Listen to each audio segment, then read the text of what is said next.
Hi everyone, welcome to Books and Tea with Macy. As you probably guessed, I'm Macy. So, I hope your day is going well and let's kind of dive in. Today's video, I kind of want to talk about psychological thrillers and specifically psychological thrillers by one of the heavy hitters of this genre, Ruth Ware. So, a little bit about me, this is one of my favorite genres and I have read exactly 4 of Ruth Ware's books. And I kind of just want to go over some of my ratings, reviews, and hot takes of these books. So let's go. Okay, so we'll start off with the first book I ever read by her, which is The Woman in Cabin 10.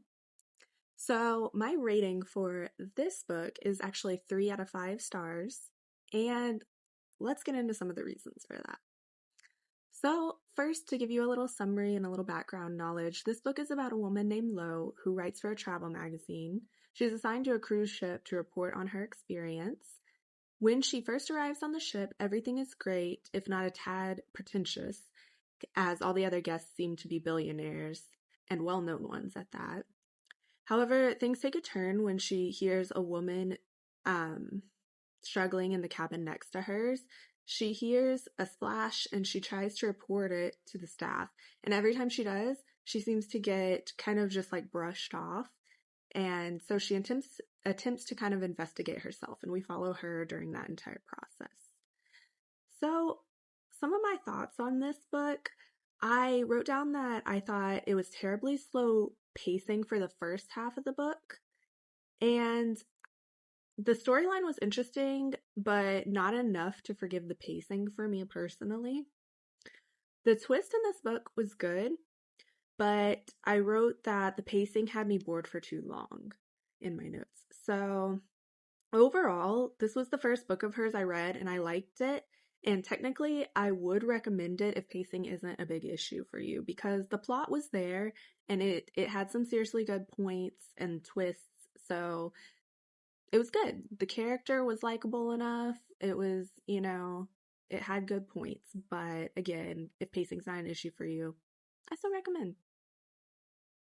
All right, so on to the second book I read by Ruth Ware. And by the way, we are doing these in sequential order in the order that I actually read them.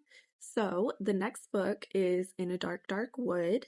And my rating for this book was actually 2 out of 5 stars. So just to give you a little bit of summary here, we follow Nora, who is invited to an old friend's bachelorette party. She finds it weird because she hasn't really been on great terms with this friend for quite a while, but nevertheless, she agrees to go to the remote cabin getaway. Um, so essentially, things are like somewhat normal at first, but then they start to find clues that they may not be alone in the woods. And the thing is, the friend who's getting married was actually getting married to Nora's ex that she dated 10 years ago. So they were 16 when they dated and broke up, and she's 26 now. The thing for me is that, like, Nora actually still acts like they just broke up, like, a week ago or something like that. But it's actually been 10 years. Like, she still refers to this man, his name is James, and, like, refers to the whole situation and acts a little bit immature as if they actually broke up 10 years or a week ago instead of 10 years ago. So, just something to keep in mind here. My thoughts are that it was completely unrealistic to still be hung up on that guy James 10 years later. So I just couldn't deal with that. Also the twist for me was predictable and again kind of over the top, bordering on unrealistic. And I put the note again for the second Ruth Ware book that the pacing for me just was not there for thrillers wise. Overall though, I just want to say that this one is tied for kind of like a least favorite for me, which we'll get into the other two here in just a second, but I just feel like it had a whole lot of potential, but just like a bad, scary movie, like you could see where it was going and it just kind of fell flat. And yeah, that's where I'm at with it. So would I recommend this one? Who's to say? All right, now on to the third book I've read by this author, The Lying Game. So I actually rated this book 2 out of 5 stars. And let me just tell you some of the summary. So we follow the point of view of Issa, a 32-year-old attorney who gets a text one day that she hoped would never come. The text says something to the effect of "I need you" from one of her best friends from her boarding school days, Kate. We learn that Kate, Issa, Fatima, and Thea were all best friends in a very tight-knit group. They enjoyed nights of drinking, smoking, and, of course, playing the lying game. So, Kate actually created the lying game with Thea before they met Issa and Fatima, and there are 5 rules. Tell a lie, stick to your story, don't get caught, and know when to stop lying. When Issa receives the dreaded text from Kate 17 years later, she drops everything and takes the train straight back to the town that they went to school in, where Kate still lives. She learns that the other 2 girls are on their way after receiving the same text. The 4 girls are clearly hiding something dark from their past. We learn that one night their fun and games went really, really wrong. Okay, so for some of my thoughts on this one, I put that I actually really liked the place where I could tell that this was going. It seemed like a really great story about deception and lying. So that part was really exciting for me, actually. I feel like where it fell flat for me was that I was actually literally bored like 90% of the book, which is obviously never a good thing. Um, I put that it's still mainly a pacing issue for me, so you can clearly see that I have that theme with this author. Um, I also didn't really like any of the characters, even our main girl, Isa. I just really felt, you know, not bored by her specifically, but just like, come on, like, let's get to the point. I wasn't really rooting for her, anything like that. So I didn't really connect on that level with the characters.